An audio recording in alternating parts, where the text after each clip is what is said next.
Good morning बच्चों। आज की इस वीडियो सेशन में हम लोग कुछ इंपॉर्टेंट सिनोनिम्स की चर्चा करेंगे। ये सिनोनिम्स 2020 के CHSL में पूछे जा चुके हैं और केवल ये CHSL में ही नहीं, ये कई प्रकार के परीक्षाओं में भी पूछे जा चुके हैं। एक तरह से कहा जाए तो ये मोस्ट कॉमन ये सिनोनिम्स हैं जो कि ये बार बार आते रहते हैं। अतः ये आज का ये जो वीडियो सेशन होगा आपके आने वाले एग्जाम्स के लिए काफी इंपॉर्टेंट होगा। तो चलिए बिना समय गंवाए आज के इस वीडियो सेशन की शुरुआत किया जाए, है ना। आज का हमारा जो फर्स्ट वर्ड होगा वो होगा एबोर्ड।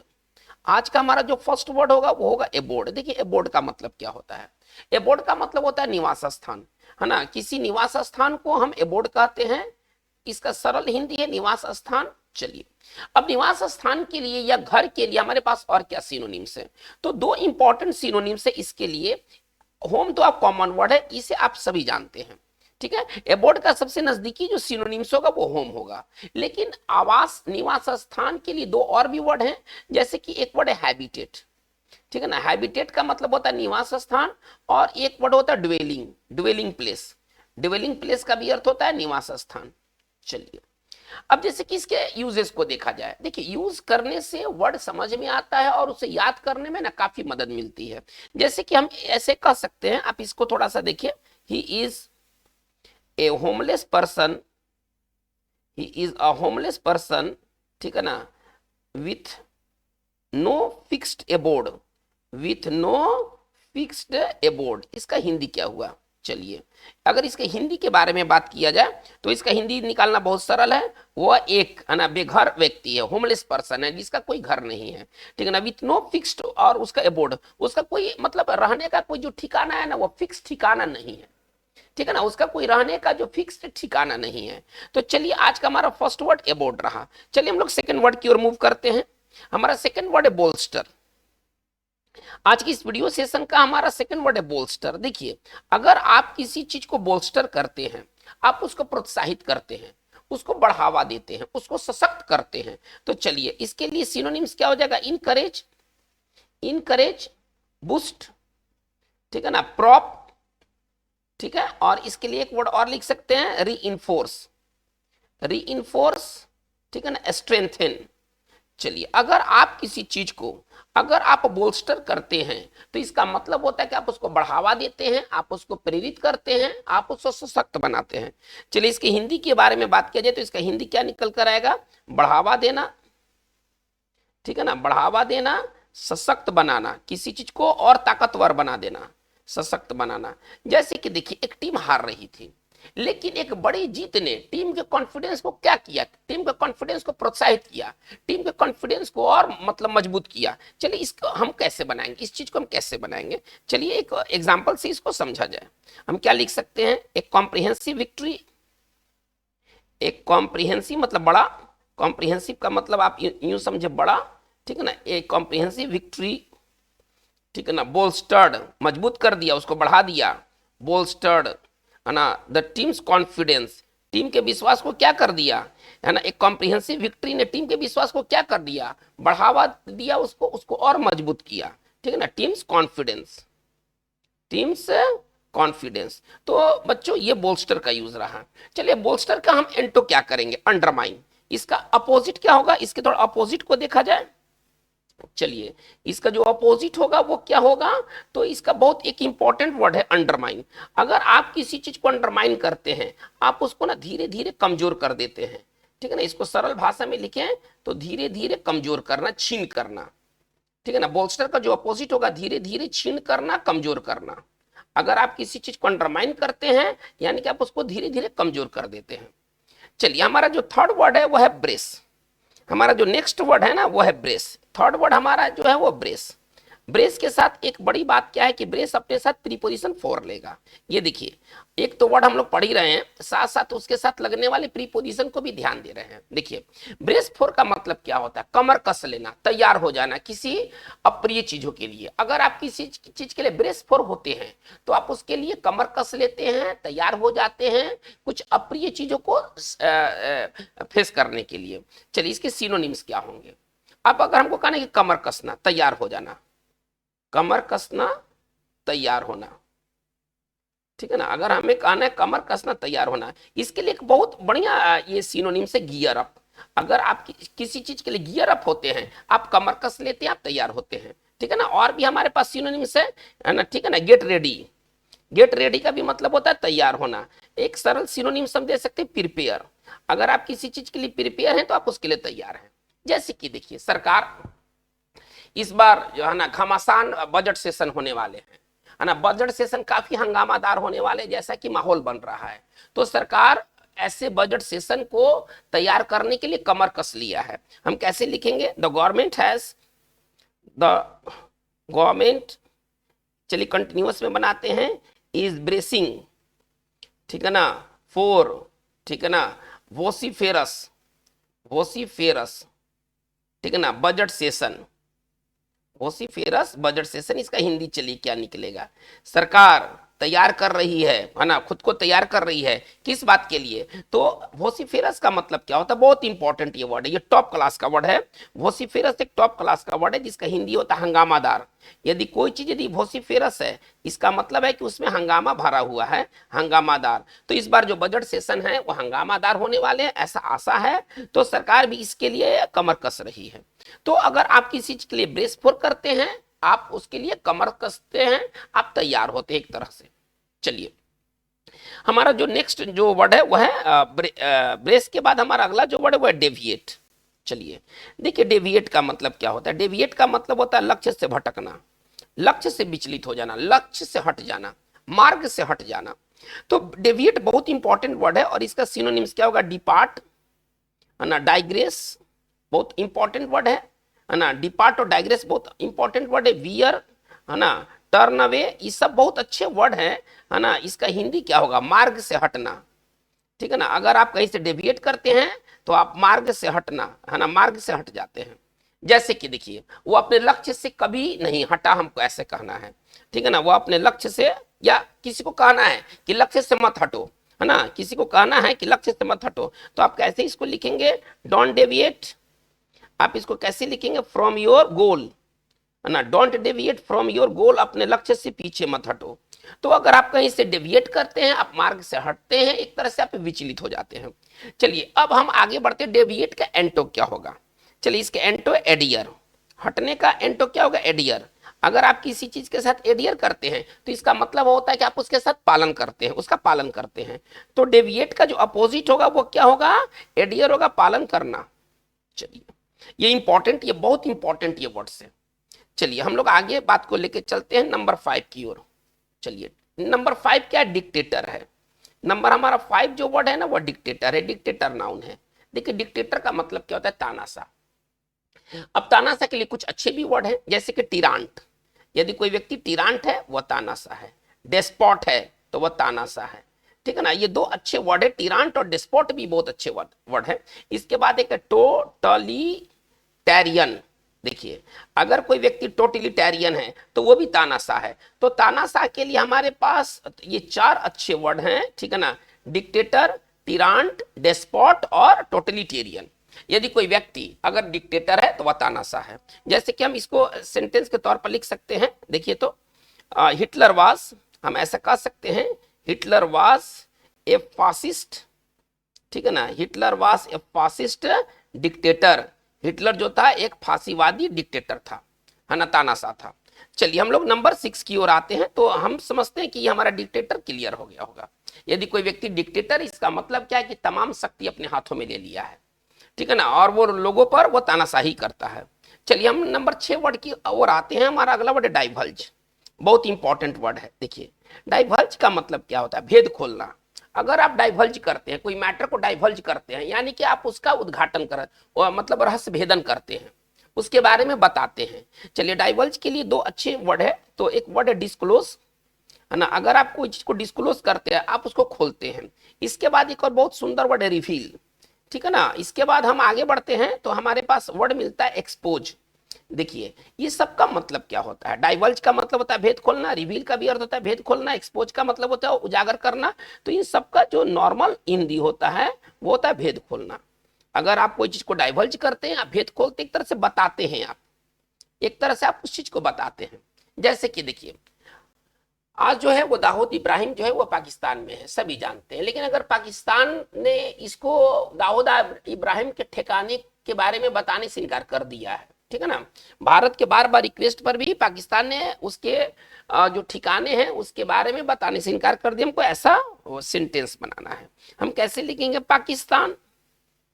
हम इसी चीज को लिखेंगे, Pakistan has refused to, Pakistan has refused to divulge, ठीक है ना, डाइवल्ज, है ना, दाऊद इब्राहिम्स, है ना, Dawood Ibrahim's whereabouts, whereabouts मतलब होता है ठिकाना, अड्डा।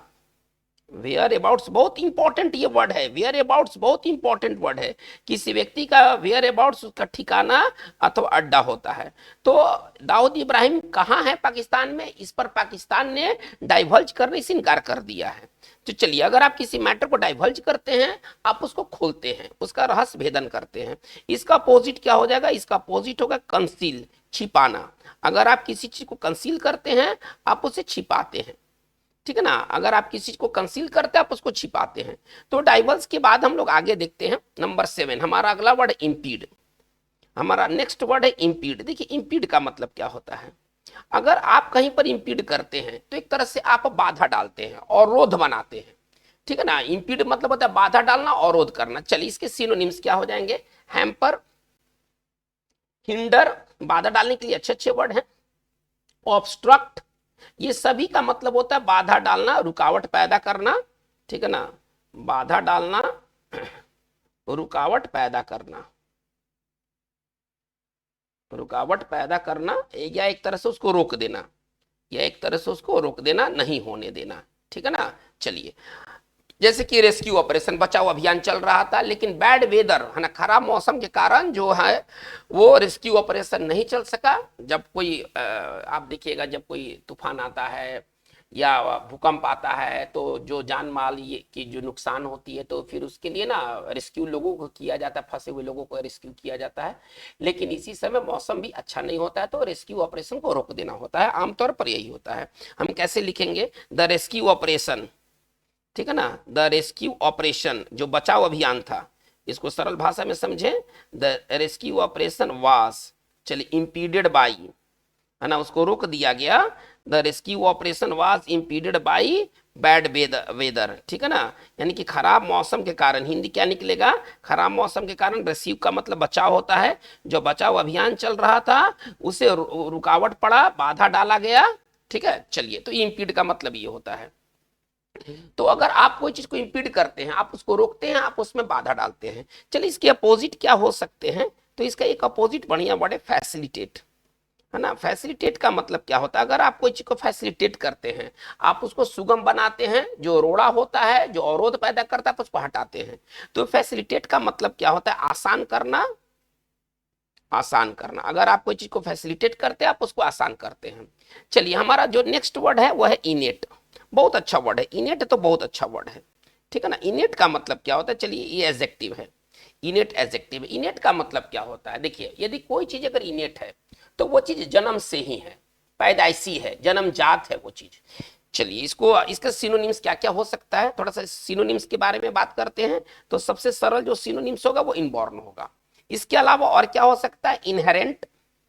इसके और सिनोनिम्स क्या हो सकते हैं? इनहेरेंट, इंट्रिंसिक, ठीक है ना। यदि कोई चीज, आप ऐसे समझे, यदि कोई चीज अगर इनेट है, यानी कि वो जन्म से ही है, वो पैदाइशी है। इसको सरल भाषा में समझे तो जन्मजात या पैदाइशी, मतलब वो चीज शुरू से ही है, आप ऐसे समझे। तो इसका अपोजिट क्या हो जाएगा? इसका अपोजिट हो जाएगा, है ना, एक्वायर्ड, कि व्यक्ति ने इसे प्राप्त किया है, ये शुरू से चीज नहीं था। एक्वायर्ड का मतलब क्या होता है? अर्जित किया हुआ, ठीक है ना। ये शुरू से ही नहीं था, आपने इसको अर्जित किया। अर्जित मतलब इसको आप ऐसा समझिए, अर्जित किया हुआ, ठीक है ना, अर्जित किया हुआ। ये बहुत इंपॉर्टेंट वर्ड है, इनेट बहुत इंपॉर्टेंट वर्ड है। चलिए, इससे एक सेंटेंस देखते हैं। अगर हमको कहना है कि वह जन्मजात स्वार्थी है, जन्मे से मतलब कि बहुत शुरू से ही, जन्मजात का यहाँ सेंस क्या है? कि वो बचपन से ही स्वार्थी है, वो जन्मजात या वो पैदाइशी, हम ऐसे भी कह सकते हैं, वो पैदाइशी स्वार्थी है। कोई व्यक्ति के बारे में ऐसा कहा गया है। चलिए, अब हम इसको कैसे डील करेंगे? ही इज सेल्फिश क्या है, पहले हम इसको देख लेते हैं। स्वार्थी क्या है, तो ये एडजेक्टिव है, और एडजेक्टिव के पहले कौन सा वर्ड आना चाहिए? अगर हमको इनेट का इस्तेमाल करना है जन्मजात के लिए अथवा पैदाइशी के लिए, तो क्या चाहिए हमको? एडवर्ब चाहिए, एडजेक्टिव। देखिए ये जो सेल्फिश क्या है, एडजेक्टिव है। एडजेक्टिव के पहले एडजेक्टिव नहीं होता है, थोड़ा ध्यान दिया जाए। एडजेक्टिव के पहले एडजेक्टिव नहीं होता, ये तो गलत है। एडजेक्टिव के पहले क्या होता है? एडजेक्टिव के पहले एडवर्ब होता है। बेसिक चीजों को पहले समझा जाए। हम कैसे लिखेंगे? ही इज, इनेट का इस्तेमाल करना है, लेकिन इनेट किस रूप में होगा? इनेटली रूप में। तो हम क्या पाते हैं? ही इज इनेटली सेल्फिश, वो जन्मजात रूप से वो पैदाइशी स्वार्थी है। तो चलिए ये हमारा नंबर रहा 8, इनेट। चलिए हम नंबर चलते हैं 9 में, इनऑर्डिनेट। इनेट के बाद हमारा अगला वर्ड है इनऑर्डिनेट। देखिए यदि कोई चीज यदि इनऑर्डिनेट है तो वो सीमा से बाहर है, ठीक है ना, बहुत ज्यादा है, बहुत ज्यादा है, वो सीमा से बाहर है। चलिए इसके लिए सिनोनिम्स क्या हो जाएगा? है ना, एक्सेसिव। ये इनऑर्डिनेट जो है ना, ये टॉप क्लास का वर्ड है, आप इसको इस तरह से समझें। ये केवल CHSL 2020 में ही नहीं, ये कई प्रकार के एग्जाम्स में ये सारे के सारे वर्ड पूछे जा चुके हैं। ये सभी के सभी जो वर्ड है ना, ये मोस्ट कॉमन ये वर्ड्स हैं, आप इसको इस तरह से समझें। तो चलिए इनऑर्डिनेट का मतलब क्या होता है? कोई चीज यदि इनऑर्डिनेट है, इसका मतलब क्या है? कि वो बहुत ज्यादा है, सीमा से परे है। या इसके लिए एक और लिख सकते हैं, डिस।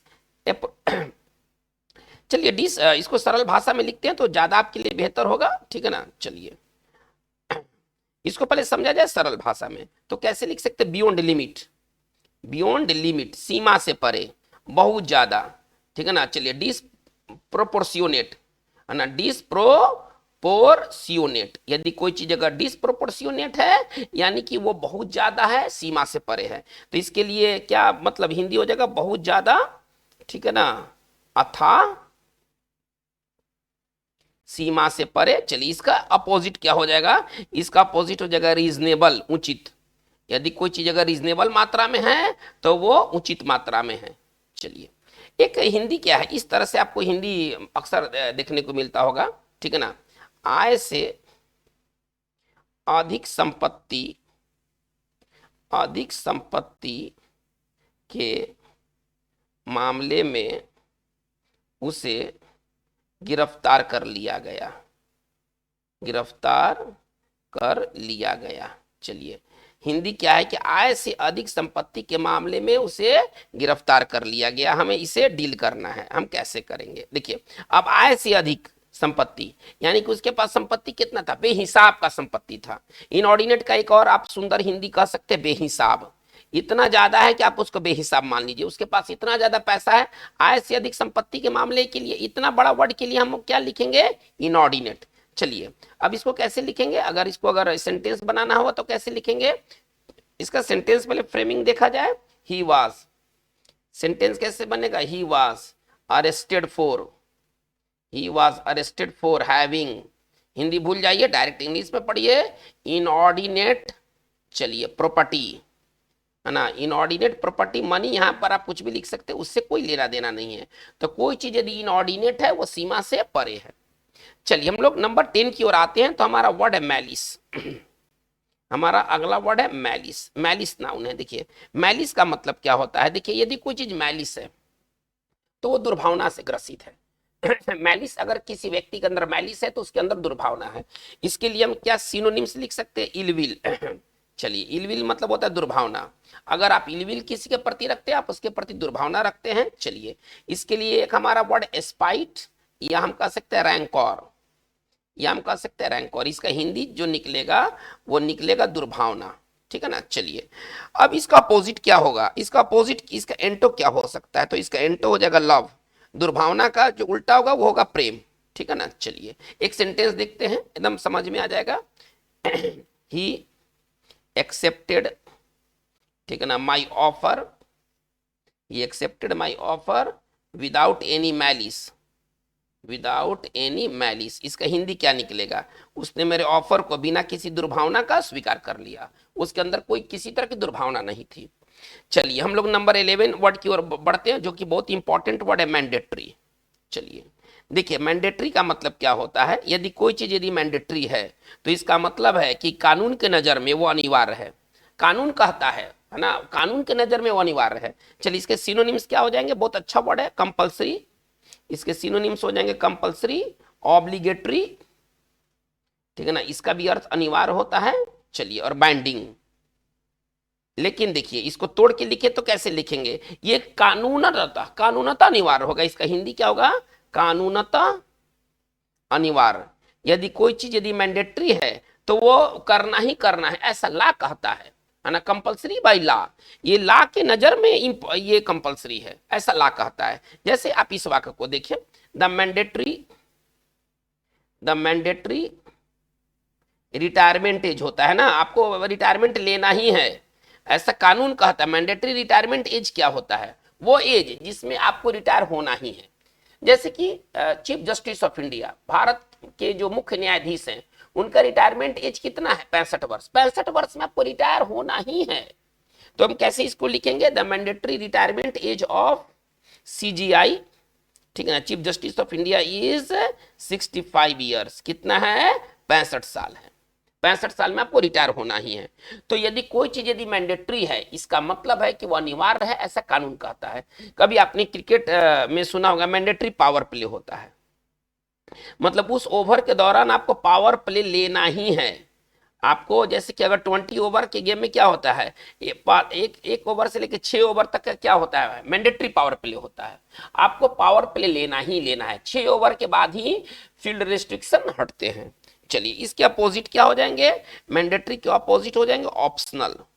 देखिए, यदि कोई चीज अगर ऑप्शनल है तो वो ऐच्छिक है, हमारी इच्छा के ऊपर है, हम करें कि ना करें, ठीक है ना। तो इसका जो हिंदी की अगर हम बात करते हैं तो इसका हिंदी होता है ऐच्छिक। चलिए, तो मैंडेटरी बहुत इंपॉर्टेंट वर्ड रहा। चलिए, हम लोग आते हैं नंबर 12 में, मॉर्बिड।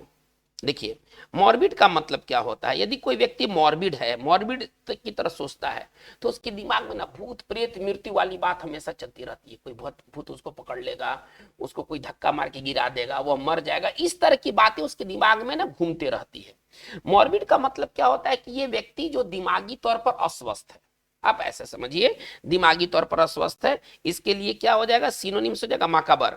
देखिए, यदि कोई चीज मॉर्बिड है तो उसका संबंध भूत प्रेत मृत्यु से संबंधित है। घावलिस, ठीक है ना, माकाबर, गावलिस, ये क्या है, ये सारे ये वर्ड जो है ना, इसको आप ऐसे समझिए, अस्वस्थ, अस्वस्थ मानसिक तौर पर, मानसिक तौर पर अगर कोई व्यक्ति अगर मॉर्बिड है तो इसका मतलब है कि वो अस्वस्थ है मानसिक तौर पर, वो व्यक्ति बहुत ही अस्वस्थ फील करता है, ठीक है ना, इसको मॉर्बिड कहते हैं। माकाबर और ग्रूसम एक और भी इंपॉर्टेंट सिनोनिम से, ग्रूसम, यदि कोई चीज ग्रूसम है तो वह डरावना है, वह भयावह है। चलिए, अनहेल्दी है। चलिए, इसका एंटो क्या हो जाएगा, होलसम, स्वास्थ्यकर। यदि कोई चीज अगर होलसम है तो स्वास्थ्य की दृष्टि से वो अच्छा चीज है, हम इसको कह सकते हैं स्वास्थ्यकर, जो स्वास्थ्य उत्पन्न करे। चलिए, तो ये मॉर्बिड है, तो मॉर्बिड का से बना नाउन मॉर्बिडिटी, ठीक है ना, मॉर्बिड इमेजिनेशन होता है, ठीक है ना, हम ऐसे लिख सकते हैं। देखिए, तो ही सफर्स फ्रॉम, ठीक है ना, morbid imagination of death, morbid imagination of death, इसका हिंदी क्या निकलेगा। चलिए, इसका पहले हिंदी रूपांतरण को देखा जाए। वह पीड़ित है किस चीज से, तो वो हमेशा मृत्यु के बारे में सोचते रहता है। उसका इमेजिनेशन कैसा इमेजिनेशन है, तो मृत्यु से संबंधित इमेजिनेशन है। बस आपको मॉर्बिड यही समझना है। यदि कोई व्यक्ति मॉर्बिड है, यानी कि वो दिमागी तौर पर अस्वस्थ, हमेशा भूत प्रेत मृत्यु के बारे में उसके दिमाग में ख्यालात आते रहते हैं। चलिए, तो ये तो मॉर्बिड रहा। अब हम आगे नंबर 13 में चलते हैं, तो नोविस, हमें मिलता है नोविस, हमारा अगला वर्ड है नोविस। देखिए, नोविस का मतलब क्या होता है, यदि आप किसी मामले में नोविस है तो अभी नया नया सीख रहे हैं, अभी आप एक्सपर्ट नहीं हुए हैं, ठीक है ना। तो नोविस के लिए क्या सिनोनिम्स हो जाएगा, अगर हम कहें तो बिगिनर। यदि कोई व्यक्ति अगर नोविस है यानी कि वो स्टार्टर है। टाइरो बहुत अच्छा वर्ड है। रुकी, ये सब बहुत इंपॉर्टेंट वर्ड है। नोविस का हिंदी क्या हो जाएगा, नौसिखिया। नौसिखिया का मतलब क्या होता है, जो नया नया सीख रहा हो, जो नया नया सीख रहा होता है ना, उसको नौसिखिया कहते हैं। जैसे कि अगर सेंटेंस बनाया जाए तो हम कह सकते हैं, he is novice in computer, he is novice in computer, यानी कि अभी कंप्यूटर सीख रहा है, कंप्यूटर में अभी वो नया है, ठीक है। बस नोविस का मतलब यही होता है। चलिए, अब नोविस का अपोजिट क्या हो जाएगा, नोविस का एंटो हो जाएगा वेटरन, अनुभवी। एक वैसा व्यक्ति जो कि उम्र दराज है और अनुभवी है उस फील्ड में, तो वो कहलाता है वेटरन। वेटरन का जो हिंदी होता है वो होता है अनुभवी। चलिए, हम लोग नंबर 14 की ओर आते हैं, तो नोविस ये बहुत इंपॉर्टेंट शब्द है। चलिए, प्रेसाइजन, अब हमारा अगला वर्ड है प्रिसाइजन। प्रिसाइजन का मतलब क्या होता है? शुद्धता, सटीकता, ठीक है ना। किसी चीज को अगर आप एकदम एग्जैक्टली करते हैं, ठीक है ना, एग्जैक्टली करते हैं तो आप उसको प्रिसाइजन वे में करते हैं। प्रिसाइजन का साइन क्या हो जाएगा? एग्जैक्टनेस, एग्जैक्टनेस, एक्यूरेसी, ठीक है ना। इसका हम हिंदी क्या कह सकते हैं? शुद्धता, ठीक है ना। चलिए, और या सटीकता, एक हम कह सकते हैं सटीकता। चलिए, इसका अपोजिट क्या हो जाएगा? अगर अगर इसके अपोजिट के बारे में बात किया जाए तो इसका अपोजिट हो जाएगा इनएक्यूरेसी, और इनएक्यूरेसी का हिंदी तब हो जाएगा त्रुटि, ठीक है ना। अगर आप किसी फील्ड में अगर इनएक्यूरेसी, अगर कोई मामले में अगर आप इनएक्यूरेट हैं तो आप अशुद्ध हैं, आप में त्रुटि है। चलिए, हम एक सेंटेंस इस पर देखा जाए। The missile, the missile hit the target, the missile hit the target with absolute precision। इसका हिंदी क्या निकलेगा? देखिए, चलिए इसका हिंदी को देखा जाए। मिसाइल ने टारगेट को पूरी शुद्धता के साथ, पूरी सटीकता के साथ हिट किया, ठीक है ना। मिसाइल ने टारगेट को पूरी शुद्धता के साथ, पूरी सटीकता के साथ हिट किया। चलिए, अब हम आते हैं अब वर्ड नंबर 15 की ओर। चलिए, अब हमारा वर्ड नंबर हम लोग 15 की ओर आते हैं। बहुत इंपॉर्टेंट वर्ड है प्रोब। देखिए, प्रोब का मतलब क्या होता है? जांच, है ना। जांच पड़ताल को प्रोब कहते हैं। प्रोब नाउन भी है और इसी रूप में यह वर्ब भी है। चलिए, नाउन के रूप में देखा जाए तो इसका साइन क्या हो जाएगा? इन्वेस्टिगेशन। इसका साइन हो जाएगा इन्वेस्टिगेशन, ठीक है ना। इंक्वायरी, ठीक है ना। स्क्रूटिनाइजेशन, इसके सिनोनिम्स हो जाएंगे। स्क्रूटिनाइजेशन, ठीक है ना। चलिए, और इसका अगर हिंदी कहें तो इसका हिंदी होता है जांच पड़ताल। अगर आप प्रोब करते हैं किसी चीज का तो आप उसकी जांच पड़ताल करते हैं। एक सेंटेंस से इसको बेहतर समझा जाए। देखिए, तो some people don't like the media, ठीक है ना। The media's probe into their life या इनटू देयर पास्ट। कुछ लोग हैं, ठीक है ना, जो मीडिया के, है ना, जांच पड़ताल को उनके पास्ट में, है ना, उस व्यक्ति के पास्ट में जो मीडिया जो जांच पड़ताल करता है, इस चीज को वो पसंद नहीं करते हैं। तो चलिए, प्रोब का मतलब ये रहा जांच पड़ताल। अगर यही वर्ब हो जाएगा तो जांच पड़ताल करना हो जाएगा। चलिए, हम लोग आते हैं वर्ड 16 में, प्रूडेंट। अब हमारा अगला जो वर्ड है वह है प्रूडेंट। देखिए, प्रूडेंट का मतलब क्या होता है? अगर आप प्रूडेंट हैं तो आप विवेकशील हैं, आप में विवेक है, आप ऐसा समझिए। तो इसका साइन क्या हो जाएगा? वाइस, ठीक है ना। सगासियस, ठीक है ना।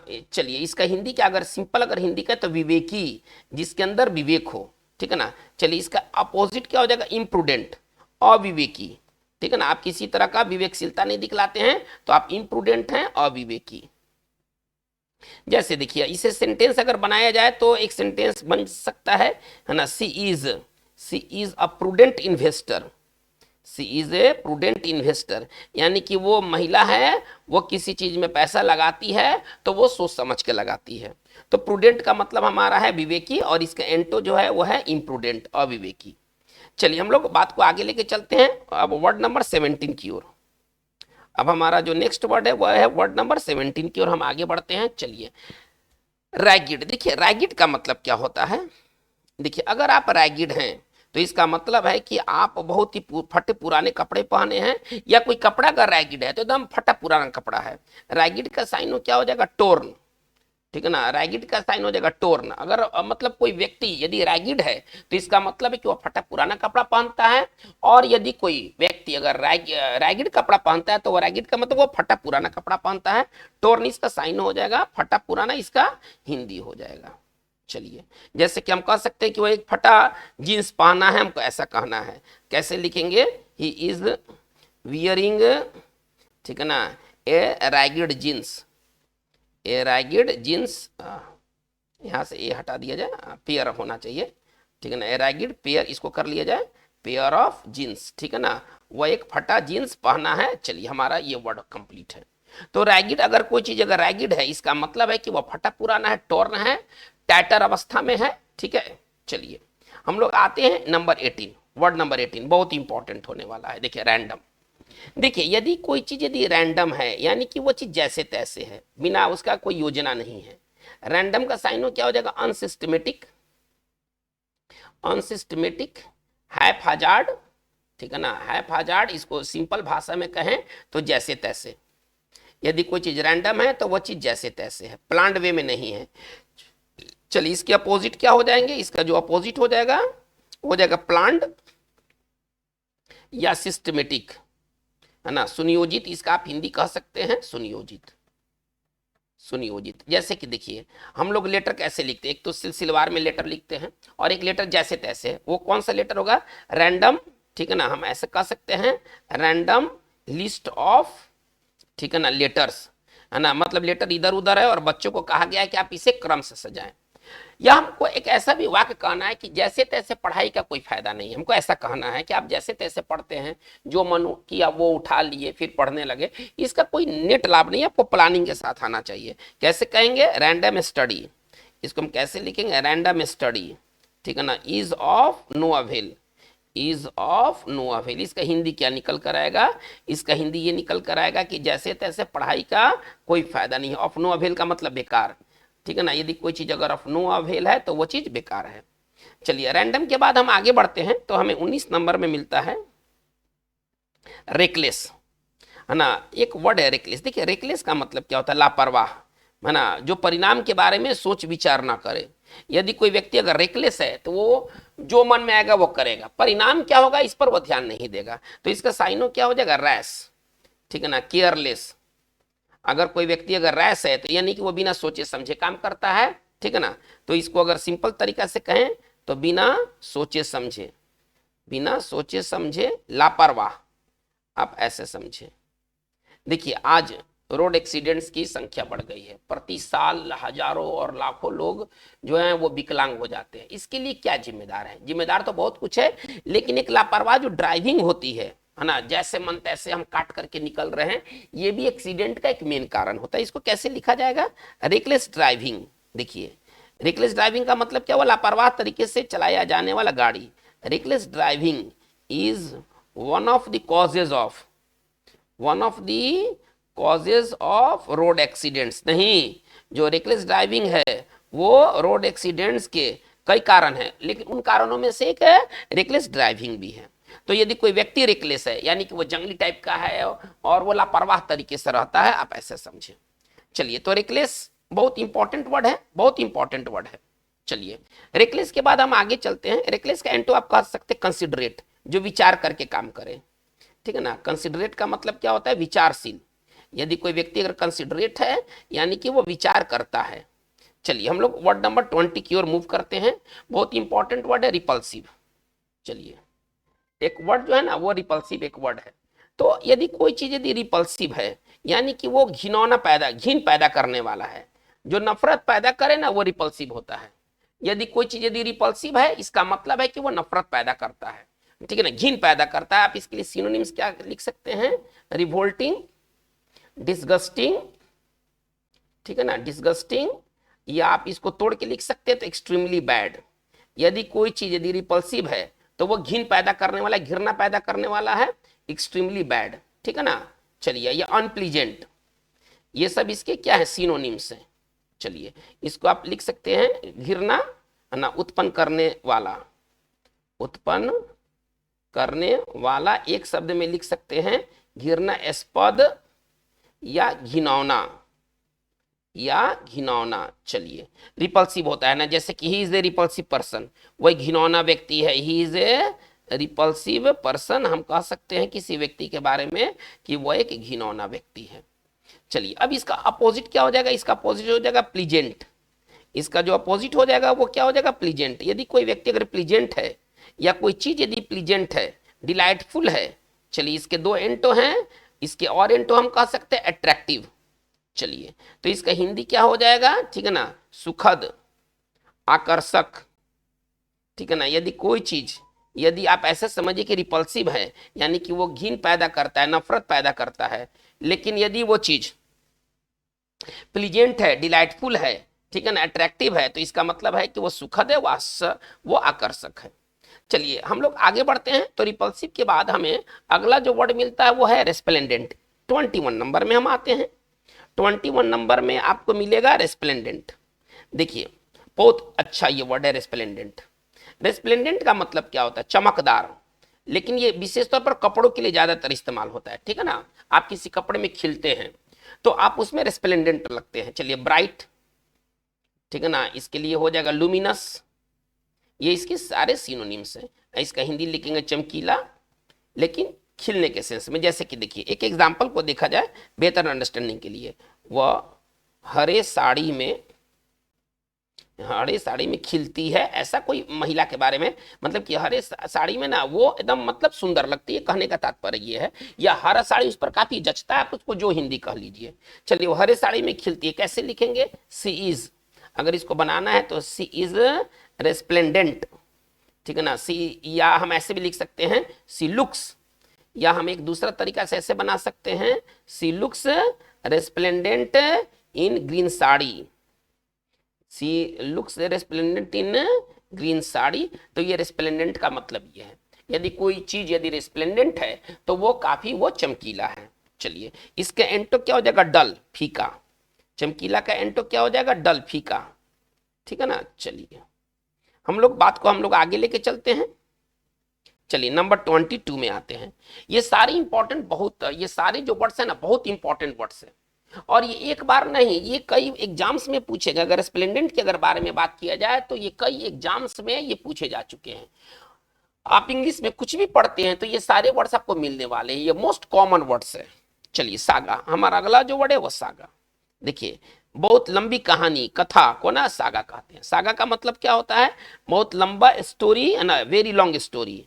ए वेरी लॉन्ग स्टोरी को हम लोग सागा कहते हैं, ठीक है ना। ए वेरी लॉन्ग स्टोरी को सागा कहते हैं। इसके लिए साइन हो जाएगा इपिक या नरेटिव, या नरेटिव। चलिए बहुत लंबी कहानी को सागा कहते हैं।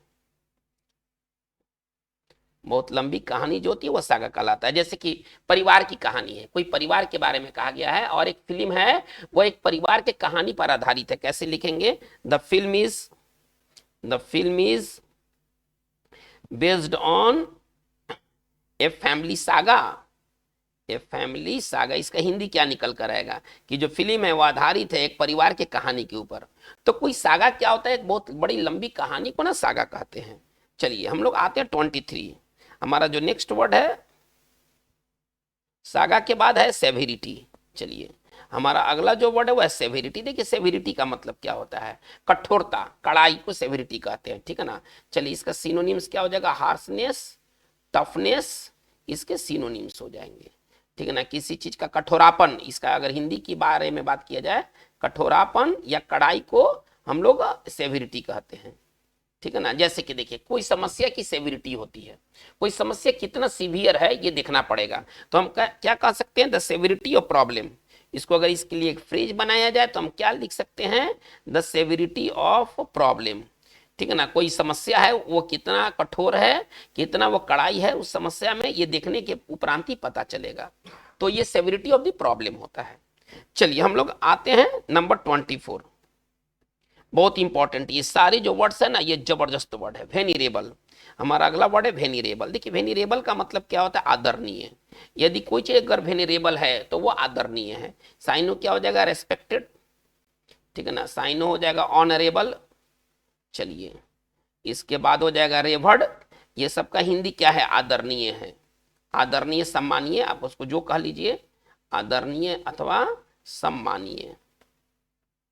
चलिए ये देखिए कोई भी चीज यदि वेनरेबल है तो इसका मतलब वो आदर को डिजर्व करता है। जैसे हम लिख सकते हैं ही is a venerable, he is a venerable old man, he is A venerable old man. वो एक बूढ़ा आदमी है जो कि बहुत ही आदरणीय व्यक्ति है।